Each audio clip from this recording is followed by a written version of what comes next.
nuo meilės.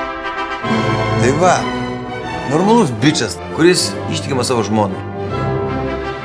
Iki neapykantos. Jis turėjo galimybę turėti įsimintiniausią nuotykį savo gyvenimą. Ir ką jisai pasakė? Tik vienas žingsnis. Tada visai tekstas keičiasi. Kas čia yra? Tu ką galvoji, aš tavo kojines po visus namus rankiosiu? Pats išmok. Ramazinė kaip jeftokas. Linukai, išvesk piputę. Tata, pastoriau kako. Kaip aš užsipisau. Prašau? Vyrams reikia dviejų dalykų. Moterų ir pailsėti nuo moterų. Linai, katastrofa. Varyk, linelį, varyk! Kas ten blin daros? Mama, tėvelis pabėga. Tomas, Gediminas, Vytautas ir Linas pabėgo nuo savo moterų į Norvegiją pažvejoti. Netrukus pradės pildyti sena vyriška svajonė. Jūra, vandenynas. Svajoji apie seksą su dviem moterim, ane?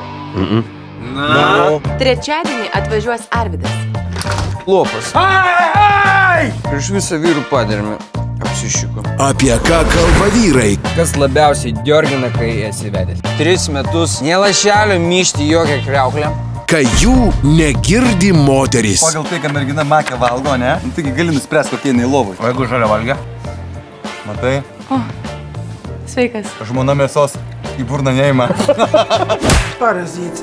Taigi pasitikėt, mano žmona! Bet kai kurios svajonės gali virsti košmaru. Kaip mane užknisa, kad išvažiavau iš namų susipykęs. Linukai, turi problemų? Anksčiau tėvai neleido. Dabar žmona. Visą tą laiką, kai gyveno. Tavo draugė peržė prie tavęs. Visiemgi pasidėjęs. Jis man kaip vedęs jau.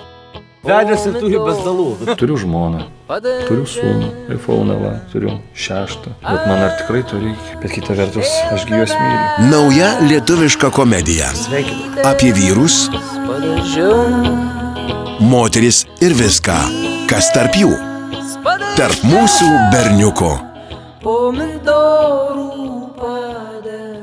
Namie žmona, restorane žmona, aplinkui nuolat ir visur žmona. Netgi dabar, kada aš sėdžiu čia su jumis, man atrodo, kad netikėtai atsidarys duris ir jinai iššoks iš namuko. Linukai, išvesk piputę. Visuose kinoteatruose nuo sausio 1 dienos.